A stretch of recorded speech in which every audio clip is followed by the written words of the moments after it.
এবার একঝাঁক মিসাইল ছুটে গেল ইসরায়েলের অধিকৃত আল কুদস অঞ্চলে। সেখানে থাকা নেতানিয়াহুর অফিস ঘেঁষে আঘাত এনেছে বেশ কয়েকটি শক্তিশালী মিসাইল।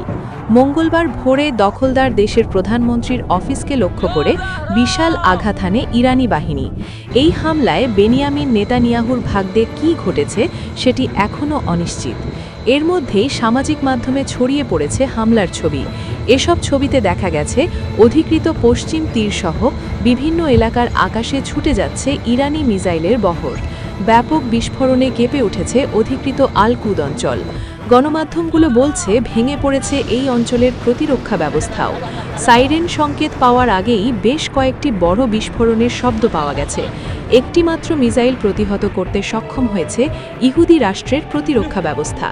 এর বাইরে সবগুলো মিসাইলই নির্দিষ্ট লক্ষ্যবস্তুতে আঘাত হেনেছে বলে জানিয়েছে গণমাধ্যমগুলো।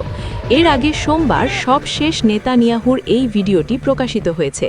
এখানে ইরানিদের নববর্ষ বা বসন্ত উৎসব নরজের শুভেচ্ছা জানাচ্ছেন বেনিয়ামিন নেতানিয়াহু। এই ভিডিওর সত্যতা নিয়েও এখন প্রশ্ন উঠেছে। অন্যদিকে ইরানের শীর্ষ নিরাপত্তা প্রধান আলী লারিজানিকে লক্ষ্যবস্তু করার কথা জানিয়েছে ইসরায়েল। দেশটির গণমাধ্যমগুলো বলছে তিনি শহীদ হয়েছেন। তবে ইরান প্রয়াত সর্বোচ্চ নেতা আয়াতুল্লাহ আলী খামিনি সহ শীর্ষ কর্মকর্তাদের হত্যার প্রতিশোধ নিতে মরিয়া হয়ে উঠেছে। ক্ষুধার্ত বাঘের মতো নেতানিয়াহুকে খুঁজে বেড়াচ্ছে ইরানের মিসাইল বহর। নেতানিয়াহুর মৃত্যুর গুঞ্জন জোরালোভাবে উঠেছে সামাজিক মাধ্যমে। তার বেঁচে থাকার প্রমাণ দিতে বেশ কয়েকটি ভিডিও প্রকাশ হয়েছে এর মধ্যেই। কিন্তু এসব ভিডিওতে তার অস্বাভাবিক উপস্থিতিকে কেন্দ্র করে মৃত্যুর গুঞ্জন আরও প্রকট হয়েছে। এসব ভিডিও দেখে সবাই ভাবছেন নেতানিয়াহু ইরানের মিসাইল হামলায় প্রাণ হারিয়েছেন।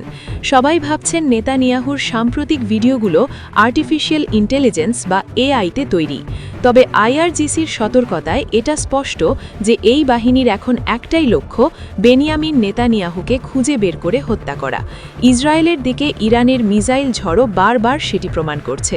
যে কোনো মুহূর্তে আসতে পারে বেনিয়ামিন নেতানিয়াহুর মৃত্যুর খবর।